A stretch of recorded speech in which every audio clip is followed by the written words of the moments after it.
Hello everyone and welcome to Barca News. It is February 18th, 2023 and Barcelona have received some good news in regards to their injured players. Also, Javier Tebas is insisting on fighting the registration of Gavi. And finally, Barcelona are set to fly to Brazil in order to try to finalize the signing of Vitor Roque. We have a lot to discuss, so let's begin. Hello everyone and welcome to the channel. My name is Mo and we begin with the news that preparations are underway for tomorrow's match where Barcelona are gonna face off Cadiz in La Liga, and the club have released the list of players that will participate in tomorrow's match, and those players are Marc Ter Stegen, Sergio Busquets, Gavi, Robert Lewandowski, Ansu Fati, Ferran Torres, Iñaki Peña, Andreas Christensen, Marcos Alonso, Jordi Alba, Frank Kessie, Sergio Roberto, Frankie de Jong, Rafinha, Jules Koundé, Eric Garcia, Alejandro Valde, Pablo Torre, Arnau Tenas, and Alarcón. Now the list of course is still missing Ousmane Dembélé and Pedri, who are still out due to injury, but the good news is that Sergio Busquets has been included in tomorrow's squad because it seems that the player is recovering much faster than initially anticipated. Now in the pre-match press conference, Xavi spoke about the match tomorrow against Cadiz, and he said, "We expect a much more defensive opposition, more direct football. I expect quite a low block from Cadiz. So we all have a typical home match where we'll dominate the ball and we will try to look for opportunities, attack the space, try to get players forward. Cadiz defend really well and playing them at home in recent years has been difficult for us." Now Xavi was asked about the inclusion of Sergio Busquets in the squad list for tomorrow, and in regards to that he said, "The absence of Busquets is always noticed. He is a player who works really well tactically, recovers the ball. He has a winning mindset and we are almost always in the opposition half thanks to his work. You notice in the one-on-ones, in the circulation of the ball, he has a great pass. We've missed him. Having him back is good news for the team." Now Sergio Busquets did train with the team for the first time today and he has been included in the squad list tomorrow, but it's not clear whether he's going to start the match or even have any playing time because he is not fully recovered and the club still want to be cautious with him. But the good news is that he could be back for the Manchester United match on Thursday in Old Trafford. So that could be a good boost for Barcelona since the team will be without both Pedri and Gavi, since Pedri has been injured and is expected to be out for almost a month, and since Gavi will miss that match because he has accumulated 3 yellow cards, so he is set to receive a 1-match suspension. Now speaking about injuries, Ousmane Dembélé is reportedly now training on the pitch on his own, which is great news because it seems that Dembélé is recovering much faster than initially anticipated. However, his return date is still scheduled for around mid-March because the club don't want to risk his return and you want to make sure that the player is 100% fit so he can continue playing for the remainder of the season and not risk any further injuries, since Dembélé has been known to be prone to injuries in the past seasons. Now since both Pedri and Gavi will miss the match against Manchester United in Old Trafford, the question remains, who will Xavi choose to replace those two players? And there are reports stating that Xavi has chosen Sergio Roberto for the right-hand side and Ansu Fati for the left-hand side.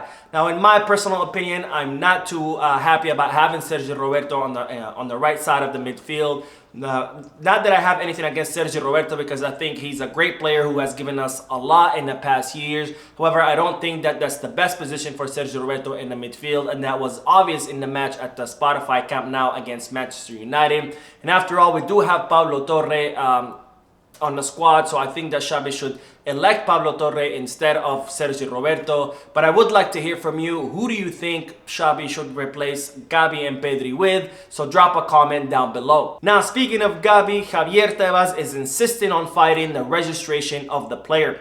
Now, as I reported previously, Barcelona submitted the paperwork to register Gavi's new contract during the winter transfer market. However, La Liga rejected that request, stating that Barcelona did not have enough space on their wage bill to register the new contract of the player. Now, Barcelona took these matters to a judicial court where a judge ruled in favor of the club and stated that Barcelona did indeed have enough space on their wage bill, and as such, the new contract of Gavi was registered with the Spanish league. Now, Javier Tebas, during a press conference that he gave today, said that the La Liga are still going to fight the registration of Gavi, that Gavi was still going to be allowed allowed to play for the remainder of the season, but that Javier Tebas had a problem with Gavi's new salary as a first-team player, and that he thought that the player should still be making his former salary as an under-19 youth team player.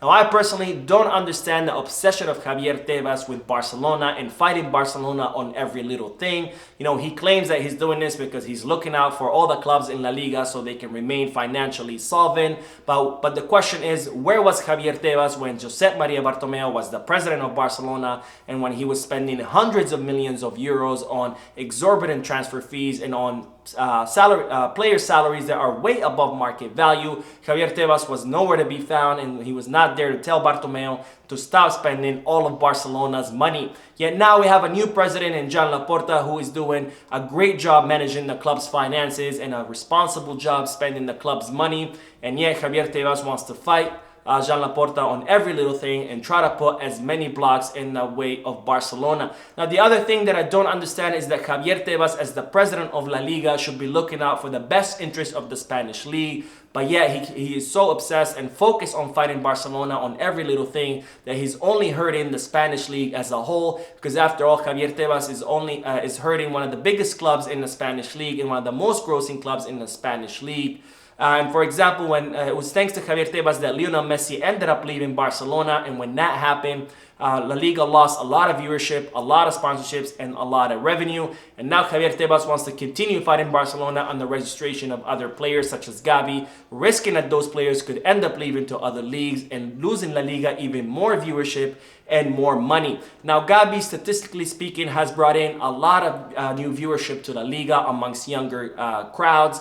And if Gavi does end up leaving the Spanish league, then La Liga would lose all of that new viewership because Gavi would take that with him, and now would only serve to hurt the Spanish league even further. You know, it's no surprise that the Premier League is grossing a lot more money than La Liga, and that the Bundesliga has now surpassed La Liga in revenue as well, because Javier Tebas is doing a terrible job managing it, so bad that a lot of players are choosing to go to play in the Premier League or Bundesliga, taking with them all the viewership, because after all, football fans want to watch their stars play in their respective teams. And if the players continue leaving La Liga and continue opting to join other leagues, then La Liga is only going to continue to decline in revenue and viewership. And as the president of La Liga, that should concern Javier Tebas, but instead he is so obsessed with Barcelona that he doesn't see that he's hurting the Spanish league as a whole. Now on to the news that Barcelona are scheduled to fly to Brazil to try to finalize the signing of Vitor Roque.